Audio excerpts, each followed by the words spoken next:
Hey guys, let's see here. It's been a rough week for me.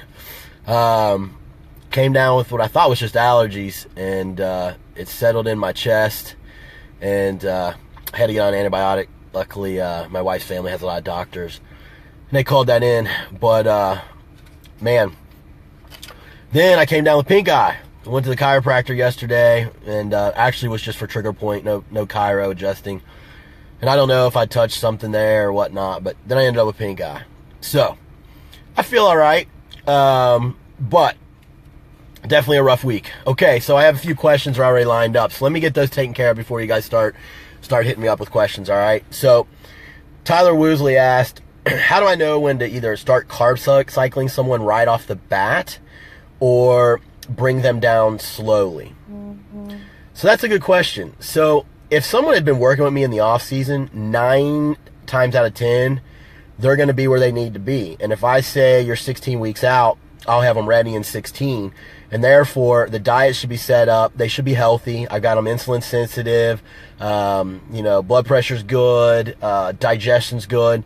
And so I'll just take off from where the macros were, and I will start with a pretty simple setup of like 5 training days of carbs, and then 2 non-training days of carbs. And the non-training day might be like 50 to 60 to 70 less carbs than their training day.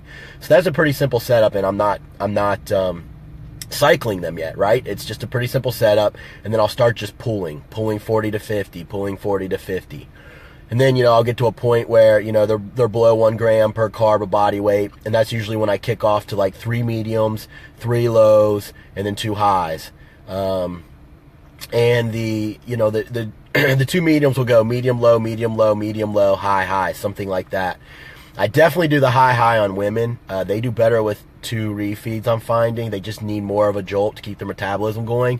Men, sometimes you can just do 1 high and it's fine. So, just that, I'll leave that to you, how you schedule that, but I definitely use the 2 refeeds more with the women now.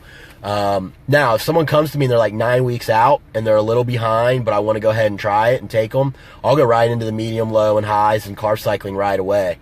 So it really has to do with how far out are they, and a judgment call on the coach on where you kind of want to be and how you want to bring things down.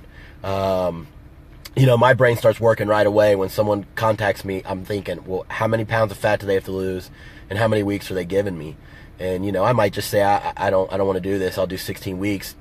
Hire another coach, and then I can start with more of like the 5 training day carbs and then a lower non. Hope that answered your question, Tyler. Someone asked, what happens if they're doing lists and they keep going hypo? So what I would do first, and I forget your name, I'm sorry, but what I would do first is I would try BCAAs. Slug down 2 scoops of BCAAs, because BCAAs, despite what a lot of people say, do spike your insulin. So that spike might be enough to keep you from going hypo. If that doesn't work, I'd actually go with a 1.5 scoops or so of whey protein, and you'll have to count it into your macros for the day. Maybe even a scoop will work for you. But that's how I would attack it first. And if that's not working, then I would go ahead and just have, maybe a handful, like a scoop of whey and a handful of blueberries, a really low glycemic fruit, 4 strawberries, something like that. And that really should prevent you from going hypo. If it doesn't, in a week after you've tried, those 3 things in that order, hit me up on DM and I'll try to figure it out for you. But I think that should work. Paul Burchell asked a 5-3-1 Windler split for off season when reverse dieting. Paul, I know you're over 50. I'm 40 now and I get lots of aches and pains. I don't know that I'd be doing 1 rep of anything at that age. I see a lot of guys. I've prepped a lot of guys that were in their 50s, and then for some reason they get an itching to go to powerlifting, and it never fails. I see them online with torn pecs, messed up shoulders. I do think there is a little, help of, it can help doing like 5 rep sets, but I wouldn't do anything in the 3-1 range at 50 in your age. I know I personally don't. So that would be my best. Now the younger guys, I do have a workout that's similar to like the 5-3-1, and I had a little more ancillary work, but Probably over 50, I wouldn't do it, especially post-show, like you said, during a reverse. Your main things during a reverse, especially the first 8 weeks, should be training less, eating more, getting hormones right, resting up, and staying lean. So, that's what I'd be doing post-show. Another person said, what is my take on fasted cardio? There is a lot of different opinions out there. There is that opinion that it doesn't burn any more body fat. And they say they've got science. And that's fine. But I also say that I see better than I read sometimes. And what I mean by that is I've seen fasted cardio work on my own body way better than having to do it later in the day. And now, if we're just comparing a moderate intensity, that may be the case. But I'm not doing a moderate intensity. I'm doing LISS in the morning. My heart rate barely gets above 95. Usually I make my clients do about 110. But my heart rate never gets above 95. So if I did that later in the day at 95, I probably wouldn't burn much fat because I'd be full of glycogen. So it's great on my body because I barely have to put much effort out and I get leaner. And no one can tell me that I'm burning muscle or anything of that nature because it's such a slow, super slow, steady state. So if I think that test or that science, they compared moderate intensity. So heart rate's probably about 135, 140. I have to work my ass off to get my heart rate that high. I played soccer all my life and into college. I wake up with probably 60, 65. So me getting it to 85, 90, I'm still moving a little bit. It's not like I'm doing nothing. So to get up to 130, 140, where people call moderate, I'm working. And if you compare those, then it might be, it might be better when you got food in you. But I'm doing a very super slow intensity list, and so are my clients. And then we use HIIT later in the day. So I don't even use moderate with my clients. I use list, super slow, and I use HIIT later in the day. And I start my HIIT real slow, 5 intervals, maybe twice a week. And then let's see. Did I miss one here? Oh, SIBO. So that has to do with overgrowth of bad bacteria, bad bugs in the coming from the lower intestine into the rest of the stomach.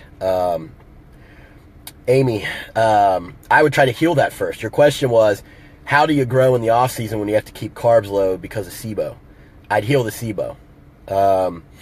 And I'll give you a few pointers here, but like I said before, and I've given you Vince Pitstick, my business partner in New Ethics, number. He's probably forgot more stuff than I've learned when it comes to healing SIBO and problems with the gut. He'd be the man to go to. I can help, and I've taken classes, as many of you know, but he would be the guy. And so honestly, what you really are going to need is a stool sample to find out what exactly your bugs are. Is it candida? There's a lot of different things that could be going on. But generally what's going to happen is you're going to do a cleanse.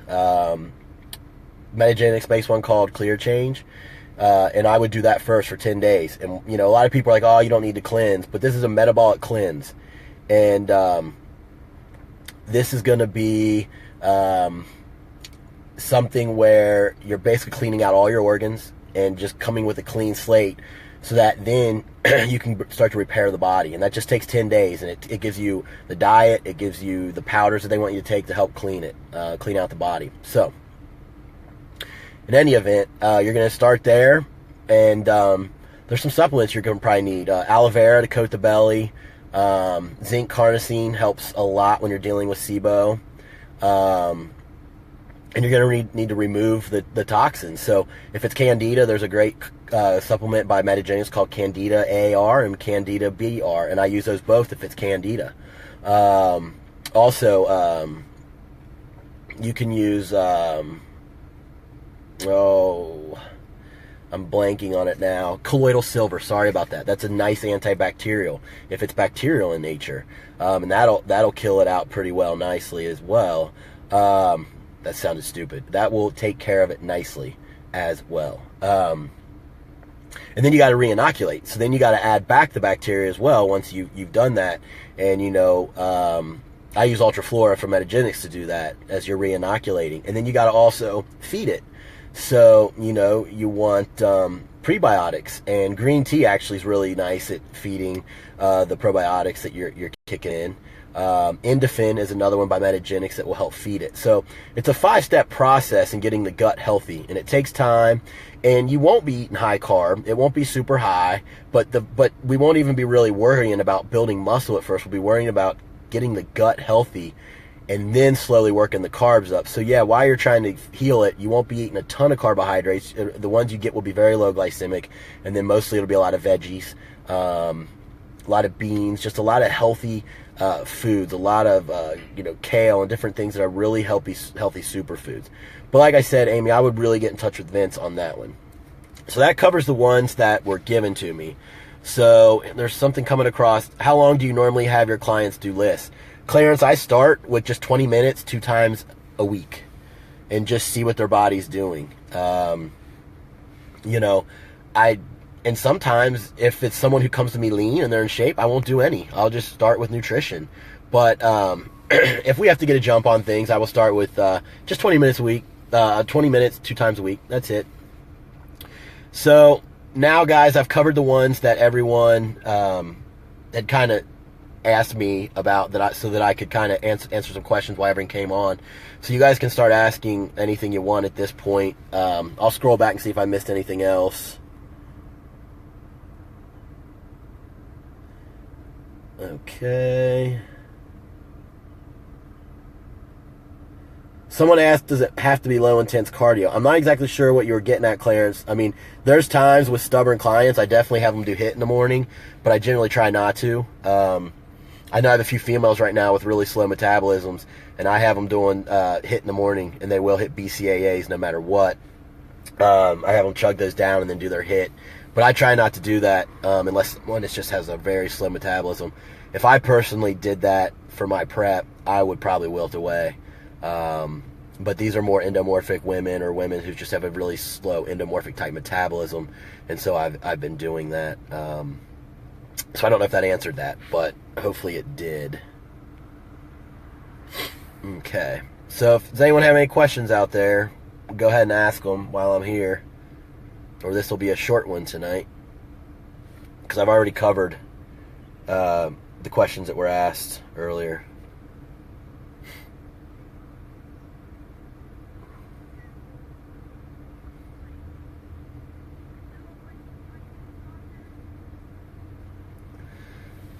Casey Dixon. Hey, Casey. As someone going into prep, what lab values should females keep tabs on? I have been told TSH, T4, T3, estradiol, testosterone, progesterone. That's a pretty good one. Here's what I would do. I like to see a full CBC. I even do ferritin as well to make sure they're not anemic or low iron. With the metabolic, I would do free T3, free T4, TSH, and reverse T3. Because even if your free T3 is in a nice range, if it's being converted to unusable T3, that reverse T3 number will pick that up, and you can see that.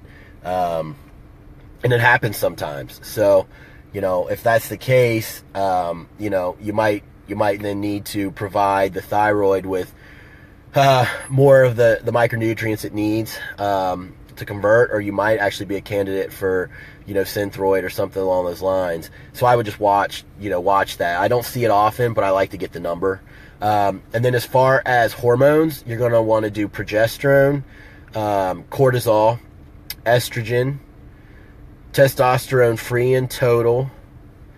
And I think that covers on the hormonal that you're really going to want to get. Because what happens is, I've explained it many a times, but while we're on the question, the cortisol goes high. Just dieting itself is stressful. You might think, oh, well, I don't have a stressful life. Dieting itself and all the cardio and all the training on lower calories is a stressful environment. It kicks off the sympathetic nervous system big time. And as cortisol continues to rise, we use progesterone to make it. And if you're making, using all your progesterone to make this unnatural amount of cortisol, you're not going to have enough progesterone to make testosterone, so that's going to go low. And then you're going to become estrogen dominant because your testosterone, I'm seeing these testosterones at 0.1 free testosterone. I'm seeing it at 0.1. Oh, you're also going to watch your SHBG, and I'll tell you what that is in a minute. But So I'm seeing these testosterones at 0.1 and estrogens coming back at, they're in range, maybe at 200, 180, but a little on the high. But then if you just compare that as a ratio, that's a huge amount of estrogen to such a small amount of testosterone. So now you're estrogen dominant, and this also then throws off the thyroid. And that's what you get when you're in a Met comp situation. And that's kind of where you were, Casey, way back when. So what I would do for you while you diet, and I've been very successful with having women come out of these cases and do this, I would use our Corties once a day, 2 at night, and I would maybe throw in 1 chase berry per day just to keep your progesterone from going low. And then use GDA Max to keep your insulin sensitivity in good numbers. And if you have to really beat your body to get in shape, have 2 high days. And on those high days, do no cardio. You can train and double up on the Corties, and then get some ashwagandha KSM 6/6 and take 600 mg morning and 600 night with the Corties. So you're going to have 2 days where you're resting more, you're feeding your body up, so the cortisol is going to come down, thyroid should be stimulated for more food, more carbs, you're lowering cortisol, and you're resting a little bit more. So that's kind of how I've been doing it with some of these Met comp cases as the girls come out of it. So I hope that helps.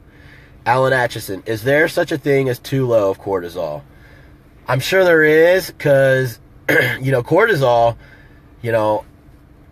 you need it for preserving muscle in times of stress, so you don't use like amino acids and things of that nature. So if you had too low of cortisol and you're in the gym training, you would actually start using muscle and amino acids. So the answer is yes, there can be too low cortisol. And, cortisol can actually be flopped too. It can be too low in the morning when it should be higher, and it can be too high at night when it should be lower. So not only can it be too low, it can also be flopped. I just don't know the disease or the diagnosis of what it's called when it's too low. But with most physique athletes, you're seeing the opposite. You're not seeing too low of cortisol. I don't have the background to know what would cause low cortisol, but yes, it can be too low.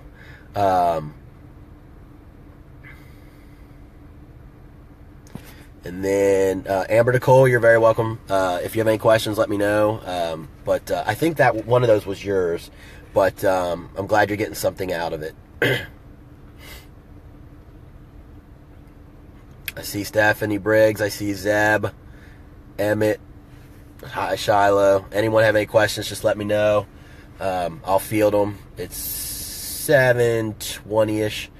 So I had planned on kind of doing this till 8 o'clock, but obviously I won't sit here if no one has anything. I'll log off and just play on Facebook as I sit here and wait. As my son gets older, it's kind of hard to watch him in practice. There's so many fields here that you really can't really get in, and they really don't like the parents to be too close to the training anymore. So I just usually sit in my car and play on Facebook. So at least I can be helping people.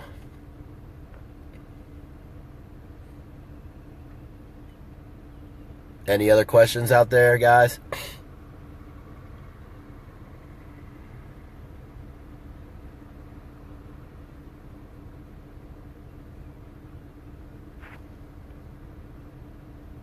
I guess while we're waiting to see if anything does come through for a second, here's one.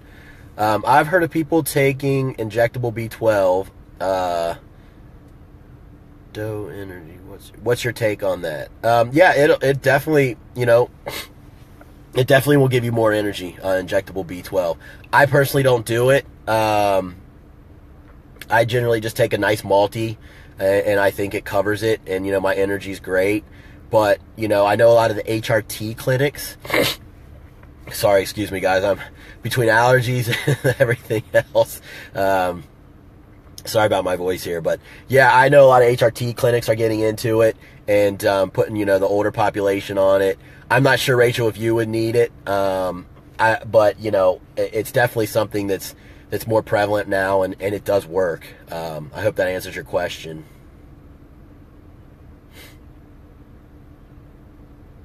Eric Blackburn, you speak on digestion a lot. I'm unfamiliar with it. What are signs of bad versus good? Good question. So, bad digestion, you would have a lot of bloat, a lot of gas, a lot of rounding of the belly. You might have acid reflux, GERD, and then, there's other underlying conditions that make it bad, like IBS, IBD, things like that. But generally, you're going to have constipation, you're going to have bloat, you're going to have gas, and then just generally uncomfortable pain. And, the gut is called the second brain. I think I mentioned that on my last one. And the thing is, the reason it's called that is, it's highly connected with your brain. So if you're feeling bad in your digestion, a lot of times you're going to be hazy in your head. You're going to just not feel right, and you're going to be off. So, if you get digestion right, a lot of times, a lot of other things like headaches and maybe not feeling as sharp can be corrected. And the reason digestion gets off in physique athletes is because we train so much. No one wants to take rest. The sympathetic nervous system is just go, go, go, which is flight or fight. And when that's happening, you're not making as much stomach acid. It gets low. So now you're putting more food in your body, and you don't have the stomach acid to take care of it. And actually, acid reflux means you have too little of acid. And I helped a guy who was being coached by someone else. I should bill his coach. But I helped him. He was hopping on a PPI, and I said, no. You've got aspirations to be a pro. You need to be digesting your food. PPI, well, actually, that's a proton pump inhibitor, like Prilosec. That actually lowers your acid more. So think about that. You're low in acid. That's why you have acid reflux. But now you're going to take something to make it even lower. Think of how malnutritioned you're going to be if you do that for a few years. So, terrible idea. What you need is zinc carnosine, maybe some aloe vera, some things like that, and you get that stomach acid bumped up, get the stomach uninflamed, and you'll be right back to good as new. So I hope that answered, Eric. And as a client, you and I can sit and talk about that anytime via email if you're getting any of those issues, and I'll help you set up a supplement program, talk about diet, and get it right. Clarence, that's all right, man. I plan on doing these probably, I don't know, every Wednesday or so, because I'm sitting here in the car a lot of times, and it's not worth driving home. Christy, you're welcome.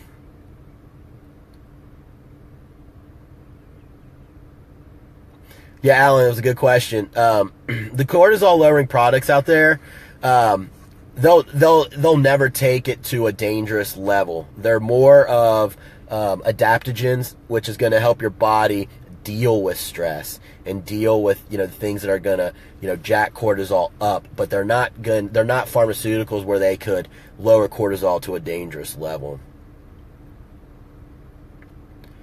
What would be a good natural endogenous test level for women? Chris, I just use the labs because they're all so different. But what I like to see is at least middle to above. So, let's say free test. I was looking at one today, and I think on the free test, it was like 1 to, I think 11 was the free test for that woman's lab. And she was 0.2. So, she was basically bottomed out in Met Comp situation. So, at the best, I'd want to see someone at, on that level 6 plus. At least middle of the road and up, and then I'm not going to mess with supplementing it. But, if they're on a scale of 1 to 11, if they're a 2, I'm going to want to, maybe get some boron in there. That'll help women's testosterone levels come up. SHBG, I touched on that earlier, that's sex hormone bonding globulin. And a lot of times in these Met Comp cases, you'll see that go high. And what that's doing is you could have normal total testosterone or even be high, but your free is low. And the reason your free is low is because that SHBG is binding to the usable. Okay, so now your free is unusable, and you're not getting your bang for your buck, and you can lower SHBG with stinging nettles. So, those all things have to be looked at, and I see happen in Met Comp cases with women and people who have metabolic issues. Casey, do you recommend any CECs regarding hormone education or GI issues specifically for athletes or just for good resources to refer to? Casey, I would look at the one I took in Minnesota. It was well worth it for me. As I said, my business partner, well, Vince, you worked with him. He kind of got me going down the road of, looking at, the hormones and trying to not only help people get ripped, but also help, fix people and get them right before they diet. And, so I took that course to kind of polish off my knowledge. And it was at Northwestern Health and Sciences Institute. It's in Minnesota. It's a chiropractic college. It's near Minneapolis. That's what was on the tip of my tongue. It's near Minneapolis. And I would fly into Minneapolis, St. Paul, or what do they call it there, Twin Cities or whatever it is, airport. And it was all right there. And it was a 4-month class. You take 48 hours. And they covered inflammation of the body, gut health, hormones and reading blood work, and then supplements to help and nutrition to help. It was awesome. So if you're looking to learn something like that, get online and look up the 48-hour Northwestern Health and Sciences Institute course. It was taught by Dr. Charles Sefcek, and he's great. Very, very knowledgeable. Highly recommend it. Kelly, you're welcome. Hope you're doing well. Check in soon. Okay, Eric, then as my client, if digestion is not optimal, we need to talk about that and work on it for sure. So with your next check-in, just tell me the symptoms, man. What are you experiencing? Bloat, constipation, too much gas, just all of it. Let me know. Certain meals that cause it, or if it's just kind of a constant, let me know, and we'll get that taken care of, man. Wendy, I did address the questions. I don't know which one was yours, but when this is off, if you just go ahead and listen again, I did address it because I had written down all those questions. What's going on, Jeff? You're welcome, man. Alan, I don't know what laxoginin is. No clue. So, I don't know. Must not be that exciting. If you want to write down what it is that stuff that Alex Keuchel was talking about? I have no idea. Yeah, Nexion's the same crap. Get off of it. But if you're on doctor prescribed stuff, I can't tell you to get off of doctor stuff. So if you're just buying it in the Kroger pharmacy, yeah, stop it. PPIs are just no good. You already had low stomach acid, stressful life, bad diet, all that leads to low stomach acid. And then, you add that, and all it's doing is making your stomach acid lower. Like I said, zinc carnosine. I use Zenlori by Metagenics. If you DM me, I can get you 20% off in my store. I use Zenlori, 2 tabs a day, 75 mg. And while you're trying to get off the Prilosec, I would also have you doing probably glutagenics by them, or at least some aloe vera. I like glutagenics because it's flavored and it's not, it's got glutamine in it as well, and it really helps coat the belly. And I use that as I'm doing the Zenlori and getting people off the PPI. So I can get you 20% on the other those products, Rick. But yeah, it's all going to do the same. But again, if your doctor has prescribed it, I can't tell you to get off that. So that's something you got to talk with him, but then you can DM me if you want to work on it. Yep, Bloomington, Minnesota. That's it, Chris. Thank you. Bloomington, Casey, is where exactly the college is that has that course. It's awesome.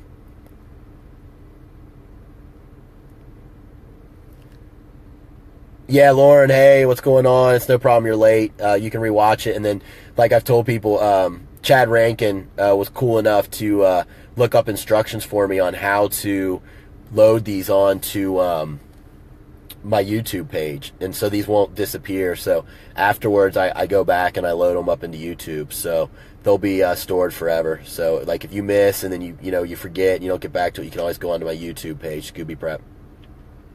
Leslie, for people who have digestive issues, bloat, constipation, what protein powders would you recommend? Not for me, but many friends have issues. That's a softball you served up for me. I mean, I'm going to tell you my new ethics protein powder. I mean, I made it for myself. I have digestion issues. That's why all this was fascinating to me and to learn. And I'll tell you, as soon as I fix my digestion, I become just a way better bodybuilder. So why do I recommend it? It's a whey protein isolate. It has no sucralose, no aspartame. Those are things that really bloat people. And there's a lot of that shit in those other protein powders. So we use stevia, and we've done it well. We use stevia, and it actually tastes good. There was some early ones on the market that use stevia, and I'll be honest, it tastes like shit. I would mix them up and like just chug it down. Now, am I saying ours is as sweet as some of those others? Not at all. It's not. But it has a nice chocolate flavor. The vanilla is very good. So it's New Ethics Iso Perfect, and we named it Iso Perfect because it's a really good product and it's perfect for digestion.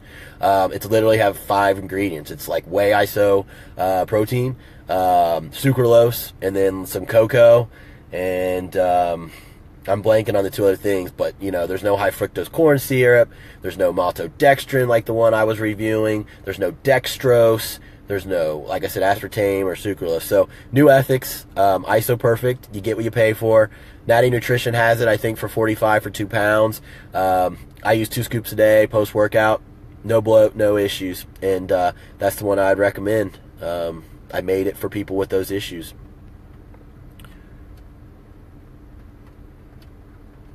And then Lauren Hawkins, a client of mine, she's been with me forever. Very good, loyal client. We've got her natural pro card, and I've done a lot of good stuff. Or her pro card through, what's that called? What's the WBFF? Or is it the Inspire? Either way, she's been with me a long time, and she said whatever I put her on to fix her gut and digestion, it completely worked. And I did a lot of the same things with her, with the Spectrazyme, enzymes, pancreatin, and we either did the Betaine hydrochloric, or we went with apple cider vinegar and some Ultra Flora to get the good probiotics in there. Kind of hit on all angles. Suggestions on supplements for chronic tendinitis. Well, I'm not big into a ton of joint supplements and things like that. Tendinitis usually, Chris, is from tight muscles. Encapsulating and getting tight around the tendons. So, like, let's talk about someone with like carpal tunnel. That's tendons. It's really, if you get in there and get a trigger point specialist on that, they should be able to break that down and help you with the tendinitis. So I would go see an art technician or a trigger point specialist and try there first. But, as far as inflammation, I'm a big fan of curcumin. BCM 95. I use the Life Extension brand. I think that's great for inflammation, and it's not going to destroy your digestive system like NSAIDs will, like Aleve and Tylenol and all that crap. So for a little bit of inflammation, that works really well. But as far as chronic, to me that sounds like you've got some tight muscles and trigger points, and I'd go get those worked out.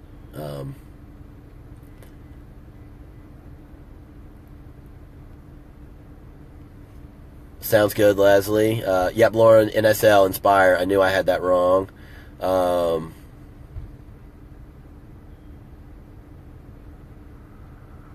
So maybe a duh question, but what's the real difference between whey and iso whey proteins and how it's absorbed into the body? So whey isolate is going to be your most bioavailable whey protein within reasonable costs. It's still going to cost more.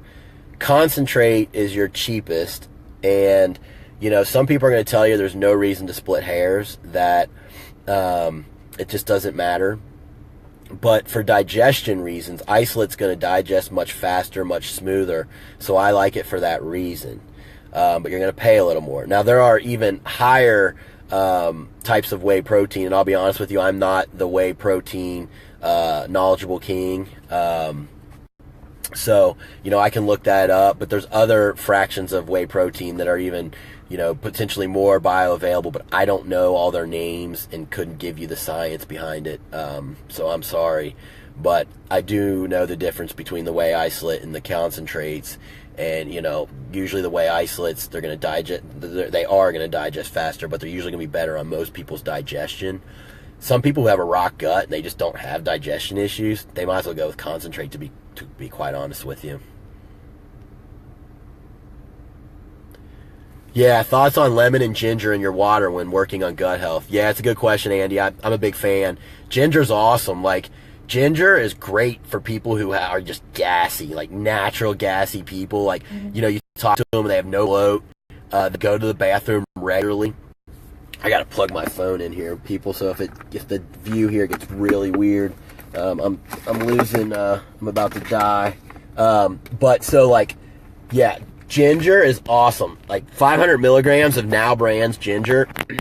If someone's just a naturally gassy person, their digestion seems fine otherwise, I'll tell them do 500 mgs of ginger like per meal, and that like just really stops it. So then, you know, a lot of times when I'm building a digestive plan for people, I'll have them do the lemon in their water in the morning, and it works really well. So yeah, you know, I'm a big fan of both of those, and it's super easy. You know, you squirt half a lemon or a quarter in the morning, and then you can take your ginger tabs, you know, as you go about your day. I was just at sushi last night. My youngest loves the popcorn chicken.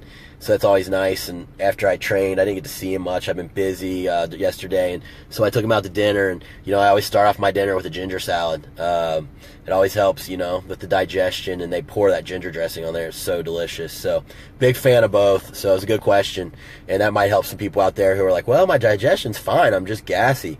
Ginger, get it from Now Foods. It's cheap, and 500 mgs per meal, and you'll be good.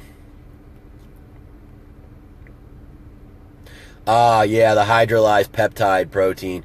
Yeah, Andy, those are good, but they're expensive. Those were one of the ones that was on the tip of my tongue, the hydrolyzed.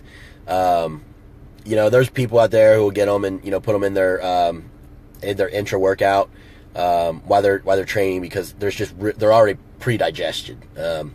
So I don't spend the money on them. I just use EAAs in my Essential Energy product. You know, about 10 to 15 grams of EAAs, and I feel like that's good for your intra with my carbs. But yeah, I mean, if you want to spend the extra cash, they definitely digest. They're already digested, so they're perfect for like intra workout and just getting protein into you super fast. And obviously, you know, great on digestion as well, because they're pre-digested.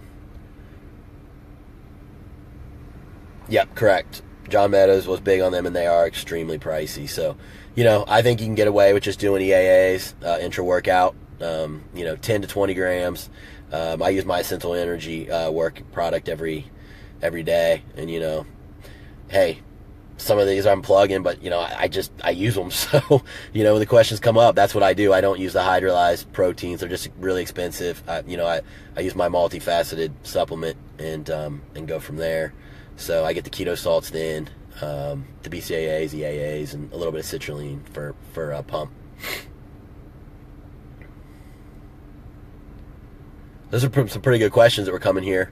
I'll tell you a little bit about where I'm at and see if there's any more questions that come in, if anyone cares. I'm sitting about 200 off season, probably the leanest I've ever been. At that weight. No, it is for sure. I don't say probably, it is. And I'm looking to potentially do October 24th show, Classic Physique, for my pro debut in San Diego.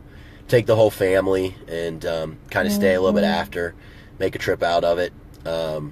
So we'll see how that goes. It's funny, you know, I went pro as a little less than 170 pounds, and that my cap was 170. And at the time, you know, for my height, it was 175. So I thought, oh, hell, you know, I'll take 6 months and, you know, put on a little size, because I really hadn't been training that hard leading up to then. I thought I was done until they created the Classic. And, but then they added 5 pounds. And then 6 months later, they added 5 pounds. So I was up to 185 that I could be. And, well, that puts me on stage as a light heavy. And I've just never been. I've always been middleweight. So, you know, I needed some time off to do that, and to do it right, to do it healthy, and to keep my waist tight. when I get down, I'm usually about a 26.5-inch waist, and I need to keep that in this division. Some of these guys, I mean, they just, they have these tiny little fly waists, and I got to be able to compete with that and keep my shoulders broad and everything else. So, so I've been taking my time to do it, not force feeding, doing a lot of feeding around workouts. My pre-workout is, I do about 6 ounces of beef, and then 100 grams weight of cream of rice with a big scoop of natural honey. Then intra, I'm hitting about 60 grams of carbs. 50 of that is carbolin, and then about 16 of that comes from our essential energy, so some sugars and some carbs there, a little faster acting.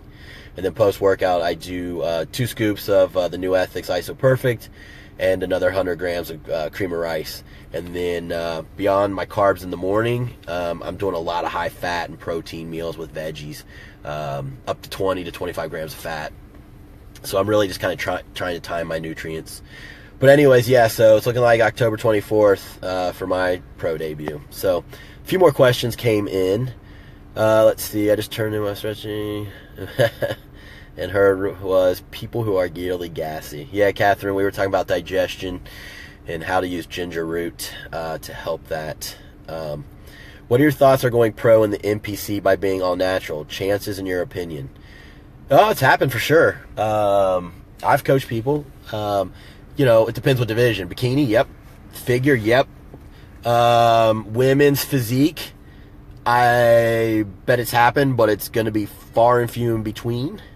Women's bodybuilding, no way.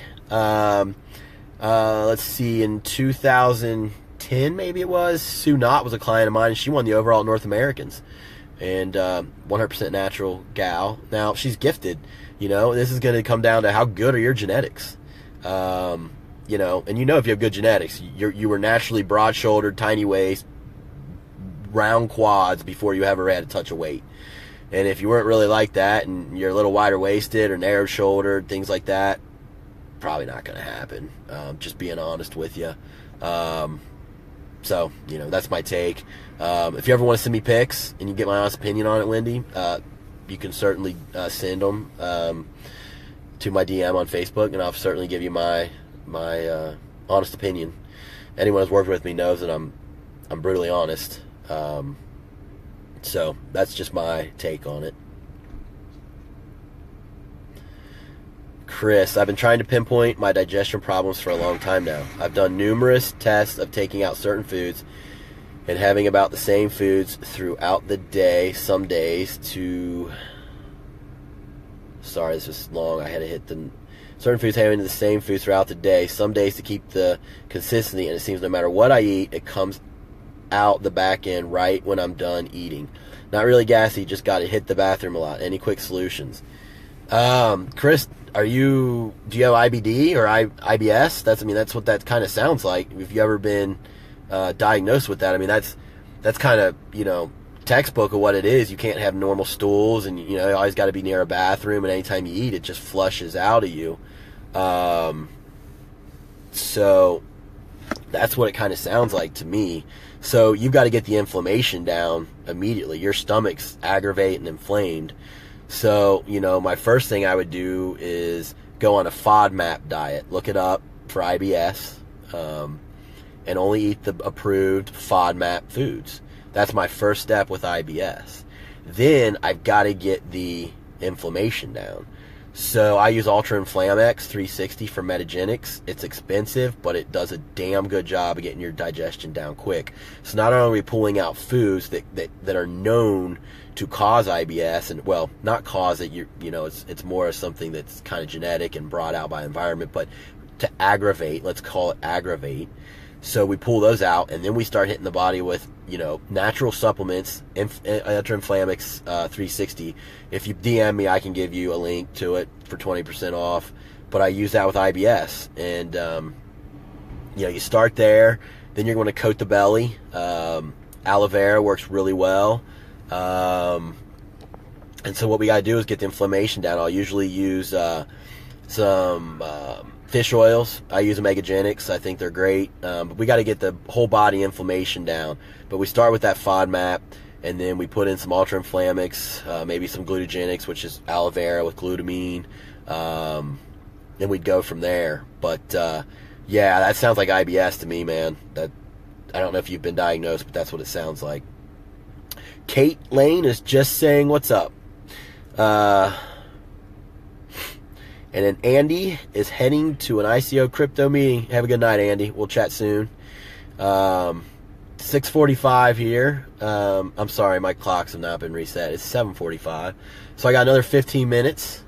I have no problem answering questions to the best of my ability. I don't always know every answer, but, you know, if you want to run it by me and get my opinion, you know, go for it. As I've always said, I'm a better coach than I am a bodybuilder. I'm, you know, just plugging away at that. I was talking the other day, I'm in my 3rd decade of training, which is wild to me. I guess you know, for me, I've always just loved training. To do something that long, you have to just love it. But anyways, so any more questions, anybody? I'll stay on for 15 more if there are. I've already talked about what I'm doing for competing. I don't really need to beat that dead horse.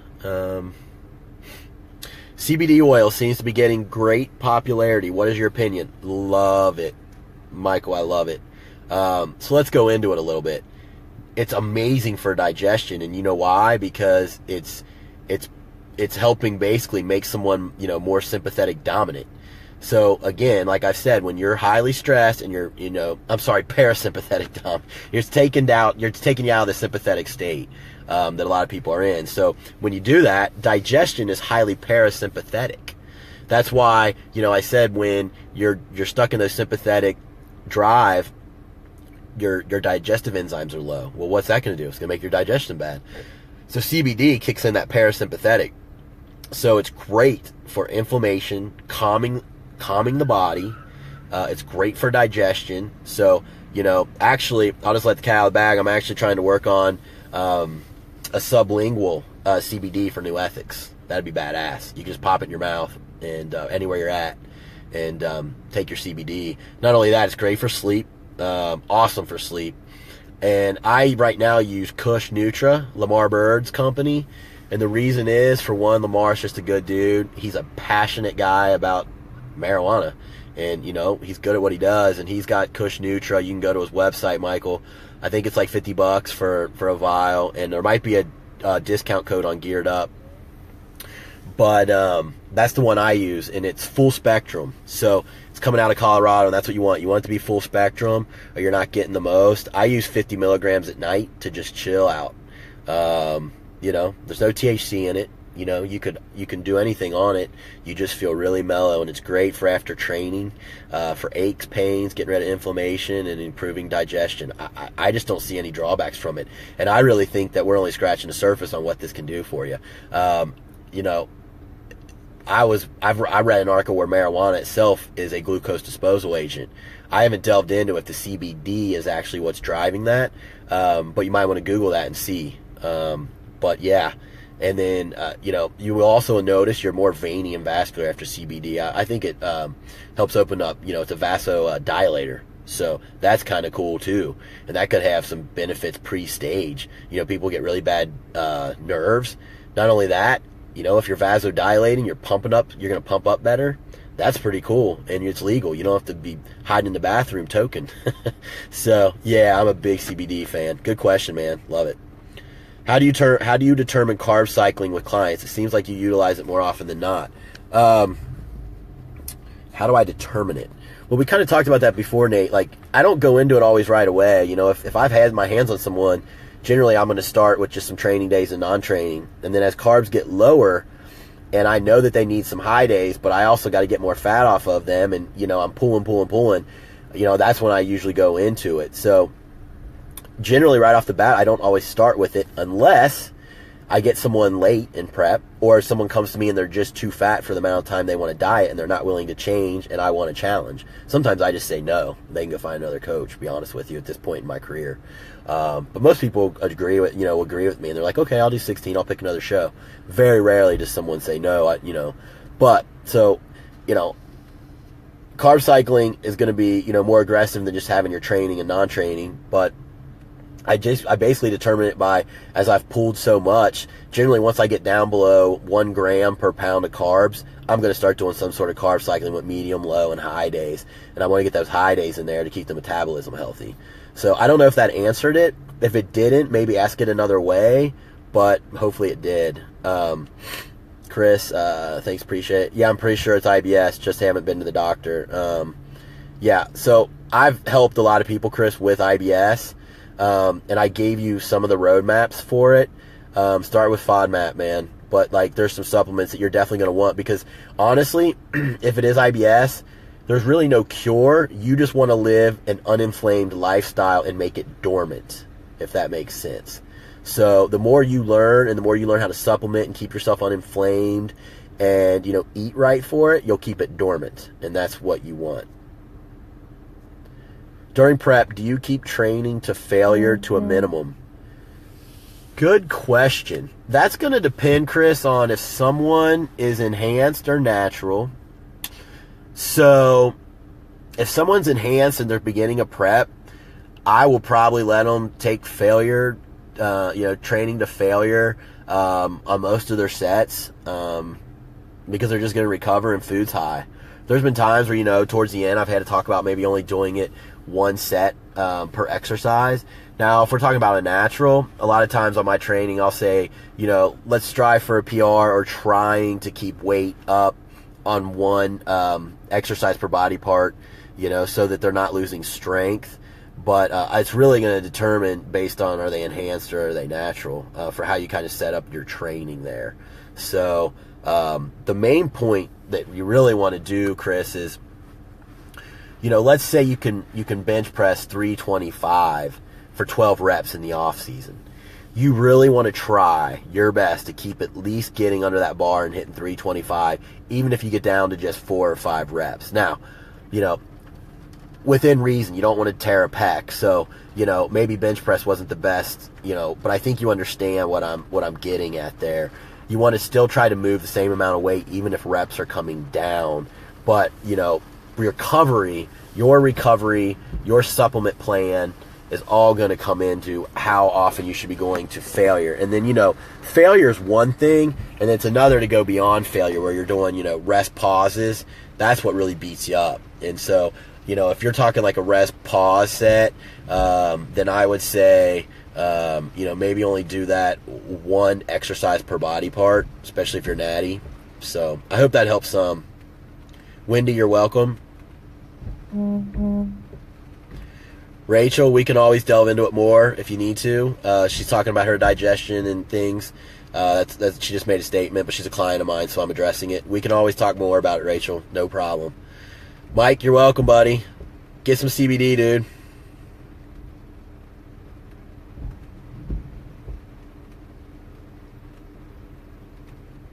Falling asleep is no problem for me. Staying asleep, not so much. I end up taking melatonin and then have a hard time waking up. Best way to fall asleep and stay asleep. You know what might help, Lauren, is looking at blood sugar issues. We might actually want to have a carb meal in your last meal. A lot of times I find the reason people are waking up is because they're going a little hypo. And so, you know, you might be one of those people that would really benefit from maybe 30 carbs at bed. We can take a glucose disposal agent with it. I don't think it will be any problem at all. You know, a lot of people eat carbs pretty bad. And, so we might want to look at that. So maybe like move your carbs around a little bit and save 20 to 30 for that final meal. Great, Nate. I'm glad I answered it.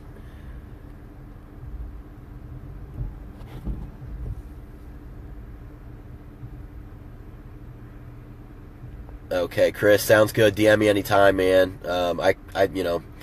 I could consult with you even for a month and try to get you on the straight and narrow with that.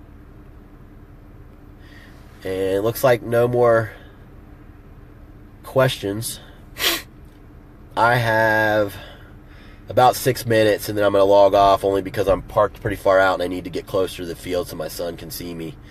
So for 6 more minutes, I can answer a few more, and then I am going to log off at 8 sharp here. So if anyone's got anything else.